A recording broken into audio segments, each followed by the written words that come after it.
When you think of migraines, what comes to mind? If I were to guess, you might be thinking about pain, maybe sensitivities to light or sound. What you're probably not thinking of is intense emotional reactions. So migraine is characterized by painful headaches, but research has shown that it's actually a lot more than that, and it changes the entire way that your brain works, even in between migraine attacks. Migraine is extremely hard to treat, and it's for that reason. Migraine changes your brain so drastically, and we don't really understand how migraine actually impacts the brain on a day-to-day basis, and that prevents us from being able to efficiently treat it. Now, when someone gets migraines, the changes that happen in the brain can extend to emotions. And what this means is that people with migraine will experience the exact same thing as everyone else, but their brains are going to respond differently. So for example, I would like you to picture there's two people walking through a haunted house. One of them gets migraines and the other doesn't.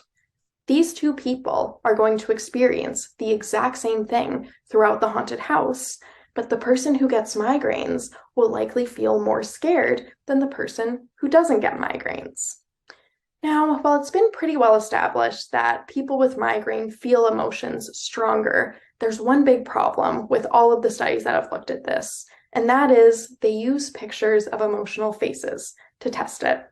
So what this means is they will take a group of people who get migraines and they'll show them pictures of someone who looks happy, and then someone who looks sad, and then someone who looks angry, and they'll measure how their brains respond to these pictures. Now, why is this a problem? Well, I would like you to focus on the picture of the face on the screen for a moment. Do you feel scared? I would guess probably not, right? So for us to measure what's happening in the brain while people are feeling emotions, we have to actually make them feel those emotions.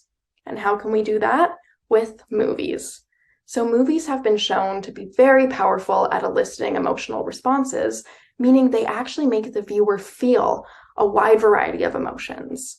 So what I'm going to do is I'm going to take a group of 20 people with migraines and a group of 20 healthy controls that don't get migraines, and instead of showing them a picture like that, I'm going to show them a scary movie while they're undergoing functional MRI.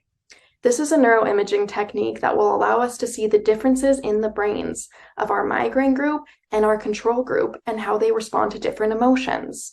And by doing this, we will be offering the first look at how migraine impacts day-to-day life. And the closer we can get to understanding that, the closer we can get to treating it.